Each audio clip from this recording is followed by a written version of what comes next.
자, 안녕하세요. 신종섭 선생님입니다. 자, 오늘부터 해서 확률과 통계 나가지. 교재는 우리가 개념 원리로 나갈 거야. 개념 원리로 나가고, 여기 우리가 선생님 보는 중에 페이지를 써둘 테니 그거 책을 넘기면서 같이 한번 보도록 합시다. 일단은 처음에 우리가 차례부터 볼 텐데, 차례는 이렇게 돼요. 자, 우리가 중학교 때부터 계속 배운 거야. 자, 세 단원, 크게 보면 세 단원으로 나뉘어지는데, 첫 번째로 이제 경우의 수라는 것을 배워요. 경우의 수. 경우의 수를 처음에는 어렵게는 생각을 하지 마. 그냥 무슨 얘기냐면은, 일일이 우리가 어떠한 그 사건에 대한 경우의 수를 일일이 세주는 건데, 예를 들어서 주사위를 던졌어, 우리가. 주사위를 던졌단 말이야. 그러면 발생할 수 있는 경우의 수는 총 몇 가지가 있을까? 를 생각을 해보면 1, 2, 3, 4, 5, 6 총 6가지가 있지? 자, 이렇게 우리가 경우의 수라는 것은 어떤 사건에 대한 발생할 수 있는 모든 경우의 수를 세주는 단원이라고 보면 될 것 같고, 그 다음에 이 단원으로 가서 확률로 넘어갑니다. 확률. 자, 확률도 우리가 중학교 때부터 계속 배워왔기 때문에 간단한 것만 이렇게 예를 들어서 말해주면은 주사위를 던졌을 때 1이 나올 확률을 한번 생각을 해볼까? 그러면 6분의 1이 되겠죠? 총 경우의 수가 6가지고, 그 경우의 수에 대한 6가지 중에 1이라는 사건은 한 가지밖에 없기 때문에 6분의 1이 된단 말이야. 자, 이러한 확률적인 계산을 하는 단원이고, 이 단원은. 자, 3단원 통계로 넘어갑니다. 우리가 중학교 때 보면은, 평균 구하는 거, 삼포도에 대한 분산, 표준 편차 이러한 용어들을 배웠을 거야. 그거를 조금 더 구체적으로 들어가서 심화 단계로 배우는 3단원 통계 단원이라고 보시면 됩니다. 자, 그래서 일단은 우리가 1단원인 경우의 수부터 한번 시작을 해볼 건데, 들어가기 전에 우리가 좀 까먹었으니까 중학교 때부터 계속 배웠던 용어들이긴 한데 용어 정리부터 한번 해볼 필요성이 있을 것 같아. 근데 우리가 개념 원리 교재를 보면은 그 용어 정리는 좀 뒤쪽에 나와요. 확률 첫 번째 단원이 나오는데 페이지 90쪽으로 넘어가서 일단 우리가 용어 정리부터 좀 해보고 한번 본격적으로 시작을 해봅시다. 자, 90쪽을 한번 펴봐. 90쪽을 보면 시행과 사건이라고 하는 단원인데 여기는 별다른 거 없어. 우리가 용어 정리 한번 가볍게 하고 넘어간다고 보면 되는 거야. 자, 봅시다. 1번 보면은 시행이라고 나와 있고, 그 다음에 2번 보면 표본 공간 등등등 해서 이제 6번째 공사감까지 나오는데 간단한 예로 한번 생각을 해보자고. 우리가 시행이라고 하는 건데 주사위로 한번 예를 들어봅시다. 내가 지금부터 주사위를 던질 거야. 주사위를 던졌는데 만약에 짝수가 나오는 사건을 한번 생각을 해보자고. 자, 시행이라고 하는 건 뭐냐면 내가 주체적인 입장에서 있잖아. 어떠한 그 결과물들을 만들어내는 행위 자체를 우리는 시행이라고 불러. 그러면 내가 주사위를 던졌을 때 짝수가 나왔잖아. 이 한 문장에서의 시행은 뭐가 되는 거냐면은 주사위를 던졌다 까지만 우리가 시행이 되는 거라고. 어떠한 행위 자체를 우리는 시행이라고 부르는 것이고, 그 다음에 표본 공간을 보면은 내가 지금 주사위를 던졌잖아. 주사위를 던졌을 때 나올 수 있는 모든 가능성이 있는 경우의 수들의 집합을 표본 공간이라고 합니다.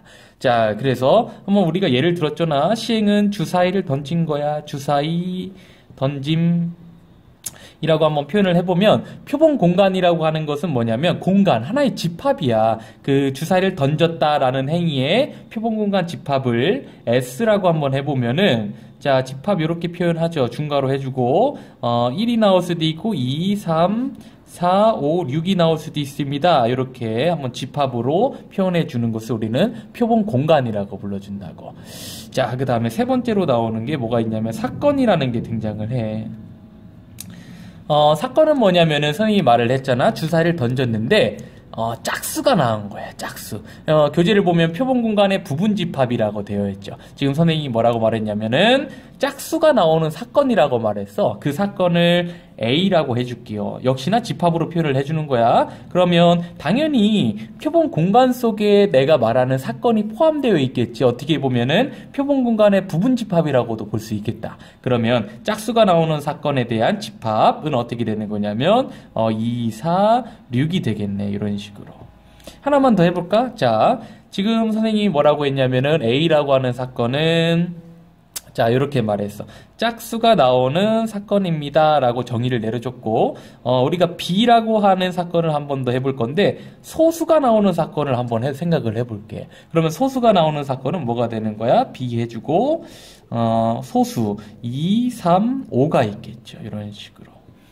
자, 이해되시죠? 그 다음에, 4번에 보면은, 그렇게 중요한 단어는 아닌데, 근원 사건이라고 하는 게 있어요. 이거는 말로만 할까? 자, 근원 사건은 뭐냐면, 어느 그 사건에 대한 경우의 수가 딱 한 가지밖에 없는 것을 우리는 근원 사건이라고 불러. 자, 예를 들어서 아까 A를 보면은 짝수가 나오는 사건이었단 말이야. 이거는 근원 사건이 아니죠. 왜냐면은, A라고 하는 사건에 들어가 있는, 집합에 들어가 있는 원소가 3개나 있지? 그러니까 이거는 근원 사건이 아니야. 그럼 선생님 근원 사건은 뭔가요? 라고 했을 때, 이런 거. 뭐, 주사위를 던졌는데, 1의 눈이 나올 사건. 1의 눈이 나올 사건은 딱 한 가지 원소밖에 없잖아. 1밖에 없잖아. 그런 사건을 우리는 근원 사건이라고 부른다고. 자, 그 다음에 5번 가보면은 전사건이라고 나옵니다. 전사건. 전사건은 뭐냐면은, 표본 공간에 있는 모든 원소가 나올 수 있는, 사건을 우리는 전사건이라고 불러. 한번 말로 해볼게. 자, 주사위를 던졌는데, 자연수가 나올 확률. 확률이 아니라 사건을 우리가 사건으로 지정을 한다면은 주사위의 눈은 모두 다 자연수이기 때문에 이거는 1, 2, 3, 4, 5, 6을 모두 포함하는 사건이 되겠죠. 그래서 이러한 표본 공간에 있는 모든 원소를 포함하고 있는 사건을 우리는 전사건이라고 부른단 말이야. 자, 그 다음에 6번 보면은 공사건이라고 나옵니다. 공사건은 어떤 사건인데 절대로 일어나지 않는 사건이야. 그러니까 집합으로 표현하면 공집합이 되겠죠. 예를 들면은 주사위를 던졌는데 7의 눈이 나오는 사건. 주사위 눈은 1부터 6까지밖에 없는데 7의 눈이 나올 수가 없잖아. 그런 사건을 우리는 공사건이라고 부른다고. 자, 뭐 영어 정리는 이 정도로 하고 그 다음에 2번으로 넘어갑시다. 자, 계속해서 뭐 영어 정리라고 생각을 하시면 돼. 우리가 이번에 보면은 배반 사건이라고 하는 것과 여사건이라고 하는 것이 등장을 합니다. 배반 사건. 아이고 미안. 자, 여기다 쓸게.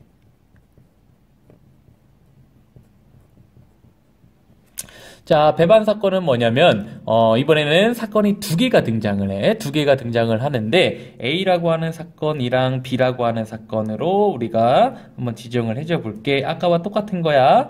자, 주사위를 던질 거야, 마찬가지로. 주사위를 던졌는데, A는 짝수가 나오는 사건이고, B는 소수가 나오는 사건이라고 가정을 해보자. 그럼 아까 마찬가지로, 2, 4, 6이 들어가게 되겠고, 밑에는 뭐가 들어가게 될까? 2, 3, 5가 들어가게 되겠지. 자, 그러면은 우리가 생각을 해보자고. 이걸 우리가 중학교 때 벤 다이어그램이라고 배웠잖아. 벤 다이어그램으로 표현을 해주면 어떻게 되는 거냐면은, 자, 이렇게 좀 비뚤어졌지만, 우리가 주사위를 던졌기 때문에 전체 공간이죠? 표본 공간이 하나 등장을 합니다. 이렇게. 표본 공간. 표본 공간 안에 있는 원소는 1, 2, 3, 4, 5, 6인데, 교집합부터 한번 봐볼까? 2, 4, 6과 2, 3, 5의 교집합은 2고, 나머지 4, 6 써줄게. 그 다음에 3, 5 써주고, 1이 바깥쪽에 있겠네요. 이러면은 우리가 벤 다이어그램이 완성이 되는데, 이거를 보면은 분명히 봐봐. 뭐라고 쓰는지. A, 교, B라고 하는 원소가 존재하잖아. 맞죠? 이러한, 보통은 교집합에 들어가 있는 원소가 존재하게 되는데, 배반 사건은 뭐냐면 좀 특이하게, 교집합이 공집합인 사건을 우리는 배반 사건이라고 불러. 그러니까 예를 한번 들어보자. 자, 예를 들어서, A 사건은 뭐냐면은 짝수라고 해볼게. 2, 4, 6. 그 다음에 B는 홀수라고 해볼게. 1, 3, 5. 자, 2개의 사건, 주사위를 던졌을 때의 그 부분 집합인데, A와 B의 지금 교집합이 보이지가 않죠. 이러한 2개의 사건을 우리는 배반 사건이라고 부른다고. 이해됐죠? 그 다음에, 여사건이라고 하는 게 등장을 하지, 여사건.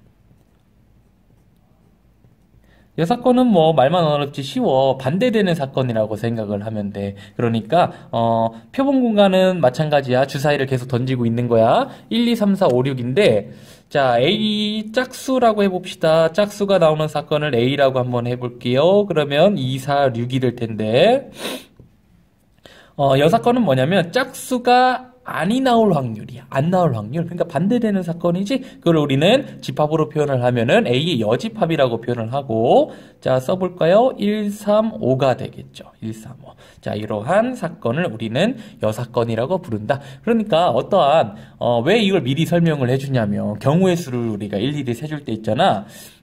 뭐, 간단한 하나의 사건에 대한 경우의 수를 이렇게 푸는 문제도 있지만은 여러 가지 사건들이 등장을 하는 문제도 있다고. 그런 것을 우리가 풀 때 이런 집합에 대한 개념을 조금 더 적용을 해야지만이 좀 쉽게 풀이가 가능하기 때문에 미리 조금 설명을 해주고 있는 거야.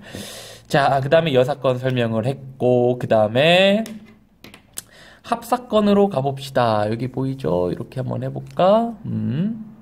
자, 합사건. 합사건은 뭐냐면은 이렇게 써 있네.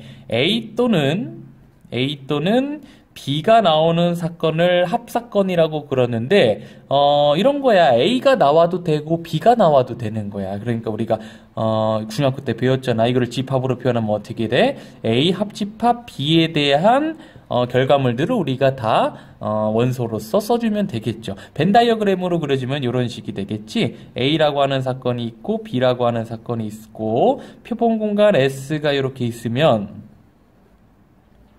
표본 공간이 있으면은 뭐 1, 2, 3, 4번 영역이라고 해볼까? 그러면은 합집합이라고 하는 것은 뭐냐면은 1번 영역이랑 2번 영역이랑 3번 영역에 들어가 있는 모든 원소를 의미합니다. 자, 경우의 수에 한번 대입을 해볼게. 우리가 뭐를 구할 거냐면은 A가 나오거나 혹은 B가 나오는 이러한 사건에 대한 계산이 있을 수도 있단 말이야. 이거는 좀 중요하니까 들어보자. 자, 경우의 수라고 하는 것은 결국에는 뭐냐면 집합 안에 들어가 있는 사건을 집합으로 표현했을 때야 집합 안에 들어가 있는 원소의 개수를 일일이 세주는 거잖아. 우리가 경우의 수라는 것은. 그러면은 자, 이렇게 되겠네.